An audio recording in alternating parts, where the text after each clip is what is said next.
Welcome to the Banker Lamp. Please enjoy the video. You'll begin by making sure Edge is up to date and signed into your Microsoft account so changes sync across devices. Open Settings and check About for updates. Apply them.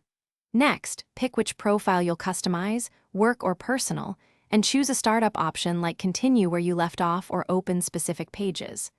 Once done, set your preferred theme light or dark and enable sync so favorites, passwords, and extensions move with you. This avoids repeating steps later. Now you'll tune the visible interface so Edge works the way you do. Open Settings Appearance to pick new tab layout and background. Focused keeps it minimal, while Inspirational shows daily art. Then adjust the toolbar to show or hide icons like collections and extensions so your top bar is clean. Move to Settings System to enable sleeping tabs and configure tab grouping or vertical tabs. These reduce resource use and help you scan many tabs faster. Make changes and test with a few example sites.